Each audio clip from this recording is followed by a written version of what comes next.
हमारी क्या मांगे हैं और ये प्रोग्राम हम लोग क्यों कर रहे हैं। देखिए एक एक प्रकृति भी टेंट के हमारी बिल्कुल हमारे इस प्रोग्राम को सफल बनाने के लिए प्रकृति ने भी हमें रुख का मोड़ दे दिया है। तो कहीं न कहीं ये अनुसूचित क्षेत्र आरक्षण मोर्चा रैली केंद्र और राज्य तक जरूर इसकी आवाज पहुंचेगा। मैं ऐसी आशा और मनोकामना करता हूं। इसमें अनुसूचित क्षेत्र आरक्षण मोर्चा के तहत दूसरा एक पॉइंट दिया है, मैं उसके बारे में बोलूंगा कि भारत का संविधान बना और संविधान बनने के बाद में आज आजादी के 75-76 साल होने के बाद में भी आदिवासियों के लिए या SC ST या अन्य पिछड़े वर्गों के लिए 5वीं अनुसूची का जो प्रावधान किया गया है, वह प्रावधान वह शक्ति आज तक न तो केंद्र ने धरातल पर लागू करी न ही राज्य सरकार ने लागू करी। तो हमारा मुख्य विजन यह है, ये 5वीं अनुसूची धरातल पर हम लागू करवाए। ये 5वीं अनुसूची ऐसे लागू नहीं होगी, हम सबको मिलकर एक कारवां खड़ा करना पड़ेगा। कारवां तो हमारे क्रांतिकारी भाइयों ने खड़ा कर दिया है, बस हमें एक झलक दिखलानी है। किसको? केंद्र सरकार को और राज्य सरकार को। ये झलक वहां तक पहुंच गई तो अवश्य हमारा काम पूरा हो जाएगा। साथ ही साथ 5वीं अनुसूची में यह कहा गया है कि जिसकी जमीन यानी कि जल जंगल जमीन इसका मूल मालिक होगा कौन? आदिवासी। हम है तो मालिक, लेकिन इन लोगों ने हमको वर्तमान समय में हमारे भाइयों द्वारा हमको क्या बना दिया है? मजदूर बना दिया है।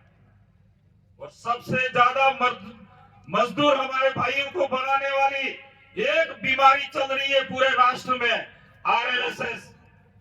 उस RSS को आप सब लोग मिलकर नहीं खदेड़ोगे तो शायद तक ये आपके जो प्रावधान है ये मुझे नहीं लगता है कि लागू हो, लेकिन लागू तो 100% हो जाएंगे, क्योंकि दक्षिणी राजस्थान से हमारे बहुत सारे महानुभाव ऐसे खड़े हुए हैं। हमारे गुरु बवर दादा की एक क्रांति है, वो पूरे आज तो भारत में चल रही है और विदेशों में भी उनकी स्टार्ट हो गई है।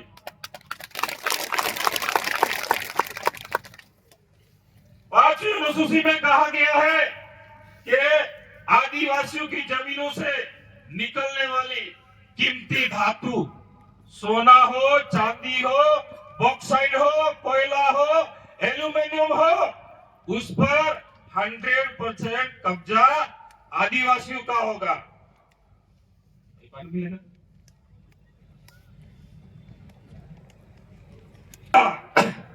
लेकिन अभी भी ये चीजें धरातल पर लागू नहीं करवाई है।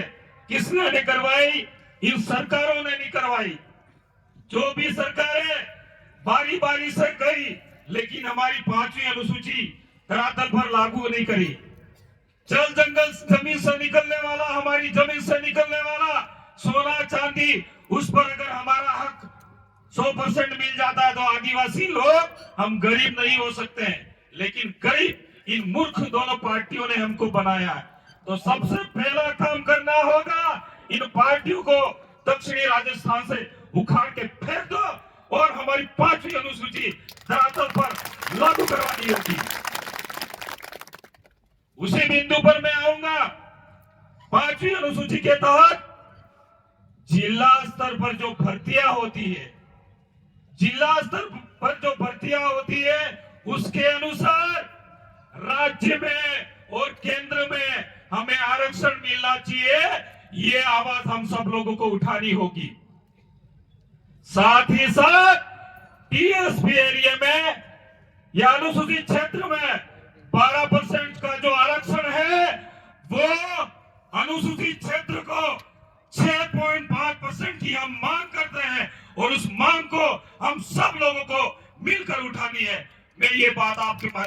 कहना चाहता हूं। तो साथियों, ज्यादा बात लंबी ना करूंगा क्योंकि साथी बहुत है हमारे महानुभव, तो मेरी बात को यही विराम करूंगा और एक खास सी एक छोटी सी बात और कह के जाना चाहूंगा। हमारे फलासे से भी थानदार साहब पहुंचे हैं, लाख लाख जोहार उनका भी, सीताराम जी का, और प्रत्येक क्षेत्र के हमारे प्रशासनिक अधिकारियों को भी मैं कहना चाहूंगा कि भारत के संविधान के आर्टिकल 14 के तहत ये कहा गया है, भले गरीब हो, भले अमीर हो, या पूंजीपति हो, या कोई भी हो, भारत का संविधान सबको सजा बराबर देने की कोशिश करता है। लेकिन कहीं न कहीं मैं आपसे निवेदन करना चाहूंगा कि गरीबों को पे ज्यादा कानून नहीं लगाए और अमीरों पे नहीं आप ज्यादा वो कर रहे हैं, तो ऐसा नहीं करें। भले अमीर हो, भले गरीब हो, सबके साथ में एक जैसा व्यवहार करें, ये मैं कहना चाहता हूँ। जय जोहार, जय आदिवासी, जय भी प्रदेश।